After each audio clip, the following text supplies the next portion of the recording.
Welcome to another edition of Summit Video Series. No clue what video number this is, but today we're going to go over the differences between gas inserts and gas fireplaces and electric inserts and electric fireplaces. So the first thing is that, as you can pretty easily see here, gas inserts are real flame. There's gas coming through the burner ports, it's an actual real flame, a real flame profile. Whereas with the electric, you've got basically some form of light and reflection going on. So some of them have little misters where the light kind of comes up through. These right here are kind of more mirrors and screens, and you can see also light kind of coming up through.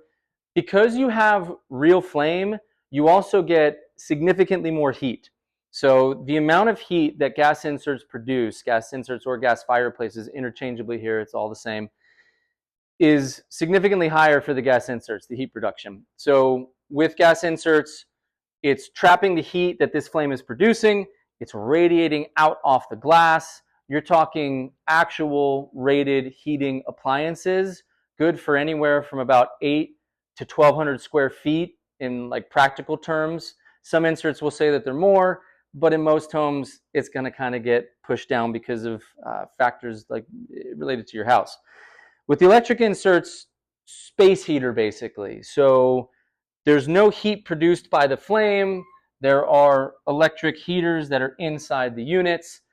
Space heaters similar to what you use at your feet or sometimes in your office or cubicle or something like that.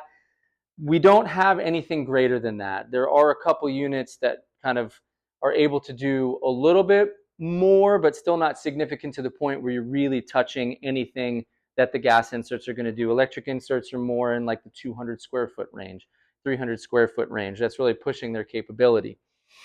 So with gas inserts, though, they're generally more expensive because it is an actual rated heating appliance. So you have obviously a little lower barrier to entry in terms of cost.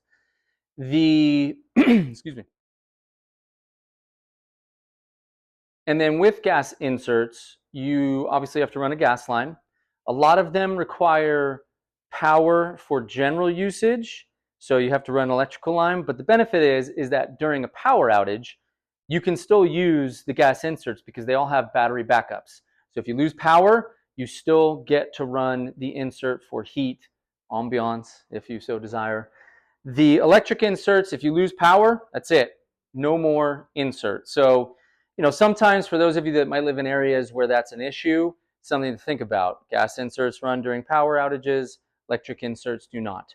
So those are the main differences. There's a few more nuanced differences, but effectively you're looking at the real flame profile versus kind of light diffusion. You're looking at heat producing as a full heater rated appliance versus space heater-ish. And you're looking at then some of the extras that you need for installation when it comes to gas inserts. You also need to run venting for gas inserts. Whereas with the electric, you don't need to do that. They can basically just slide in. It's effectively plug and play. So those are the main differences. What you do is entirely up to what you want, what you need, what you're looking for, but hopefully that helps you make the decision. Thank you.